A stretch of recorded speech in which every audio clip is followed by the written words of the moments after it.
नमस्कार, स्वागत है आपका कमोडिटी सुपरफास्ट में। आपके साथ मैं हूं नेहा आनंद। मिला जुला सा ट्रेडिंग सेशन देखने को मिल रहा है। सुस्ती हावी है, रेंज बाउंड ट्रेड है, लेकिन इस बीच सोने चांदी में हमने निचले स्तरों से तगड़ी रिकवरी देखी है और दोनों ही कमोडिटीज, चाहे घरेलू हो या अंतर्राष्ट्रीय बाजार, दिन के उच्चतम स्तर के पास अपने आप को होल्ड आउट करने का प्रयास कर रहे हैं। लेकिन कच्चा तेल गिरावट यहां थमने का नाम नहीं ले रही है। इस पूरे हफ्ते को देखें तो ऑलमोस्ट 5.5 से 6% की वीकली गिरावट ऑलरेडी यहां देखने को मिल रही है और बेस मेटल्स का भी कुछ कुछ यही हाल है जो दिन के स्तर पर है। अब करना क्या है शाम के सत्र में और आने वाले ट्रेडिंग सेशंस में, इस पर बात करेंगे।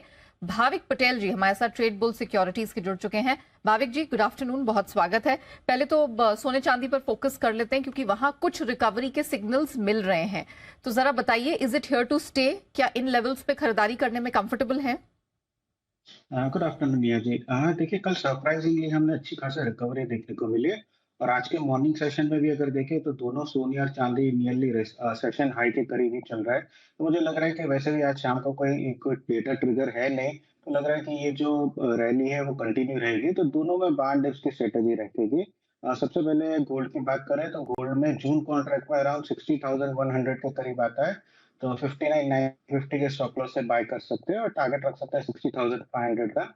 और चांदी की भी बात करें तो चांदी भी वापस 75,000 के करीब आ गई है। तो सपोर्ट मिल चुका है, तो 75,200 के करीब मे कॉन्ट्रैक्ट अगर आता है तो बाय कर सकते हैं 74,700 के स्टॉप लॉस से। और अपसाइड टारगेट क्या रहेगा इसमें चांदी में? चांदी में टारगेट रहेगा 76,000 का। ओके, मैं दर्शकों की सहूलियत के लिए रिपीट कर देती हूँ।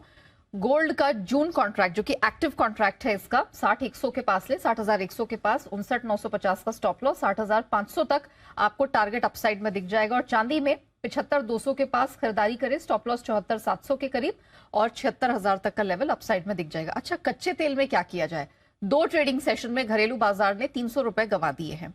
क्या और स्लाइड बाकी है या अब इसको सपोर्ट मिलेगा? क्योंकि ऐसा नहीं है कि सप्लाई की चिंताएं हैं नहीं, या फिर चाइना की इकोनॉमिक डेटा हाल फिलहाल अच्छा नहीं आया है, बहुत ही तगड़ा रहा है।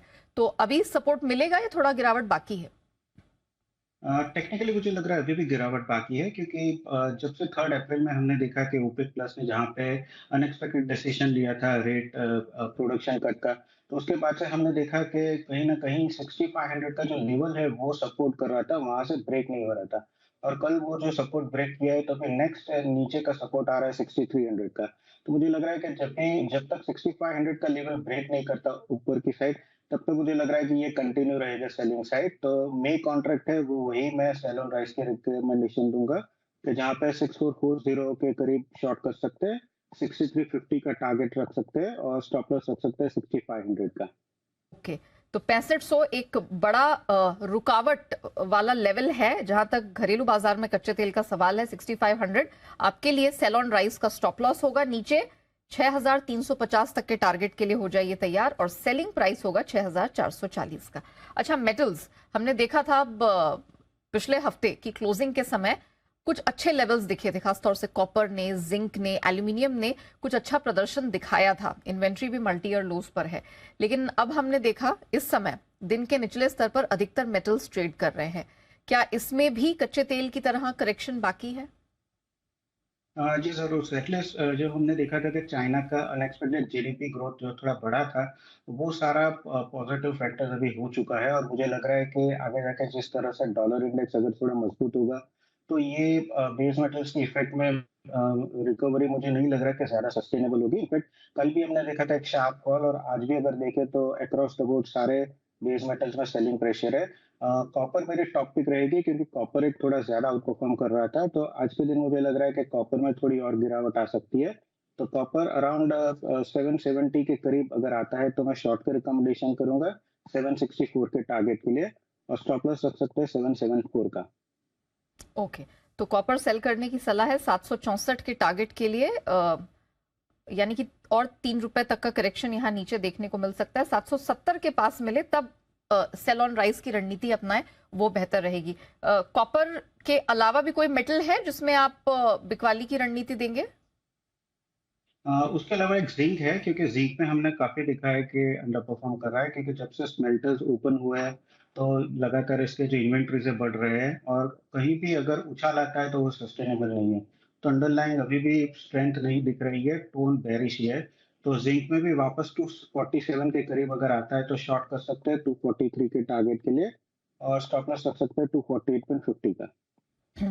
ओके, 248 के आसपास का स्टॉप लॉस, 200 यहाँ पर 47 के पास आप सेल की रणनीति अपना सकते हैं। 243 तक नीचे दिख रहा है। अच्छा, थोड़ा एग्री स्पेस पर फोकस करते हैं क्योंकि कॉटन ये काफी सुर्खियों में है। इंटरनेशनल मार्केट में तो सुस्ती हावी है, लेकिन घरेलू बाजार में कुछ मजबूती के सिग्नल्स मिल रहे हैं। एटलीस्ट जो लेटेस्ट डेटा आया है कॉटन एसोसिएशन ऑफ इंडिया का, वो इसी तरफ इशारा कर रहा है कि लगातार दूसरा कॉन्जिक्यूटिव ईयर है जब कॉटन का जो उत्पादन है वो घरेलू बाजार में घट सकता है। वो 14 साल का लो हो सकता है। 303 लाख बेल्स के आसपास के उत्पादन की बात कर रहे हैं।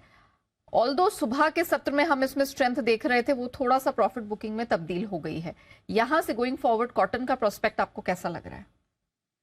आई थिंक कॉटन मुझे अभी भी साइडवेज ही लग रहा है कि जहां पे आपने बोला कि सीईआई ने ये बताया कि इस बार एटलीस्ट प्रोडक्शन कम होगा, पर अगर मार्केट में देखें तो जीनर्स और जो स्पिनर्स है वहां से डिमांड नहीं आ रही है। तो उसकी वजह से ही हमने प्राइसेस में सस्टेनेबल ऊपर की रैली देखने को नहीं मिली। जो लग रहा है कि आगे जाके भी अगर कॉटन कैंडी के कॉन्ट्रैक्ट की बात करें तो 63,800 से 62,500 के बीच में मुझे लग रहा है यही रेंज में अभी ट्रेड करेगा। चलिए, तो रेंज बाउंड ट्रेड ही अभी फिलहाल कॉटन में देखने को मिलेगा जब तक डिसाइसिवली स्पिनर्स जिनर्स की मांग यहां खुलकर आती हुई ना नजर आए। भाविक जी, थैंक यू सो मच हमारे साथ जुड़ने के लिए, बताने के लिए कि नॉन एग्री स्पेस में और कॉटन के स्पेस में कहां कहां किस प्रकार कमाई के मौके नजर आ रहे हैं।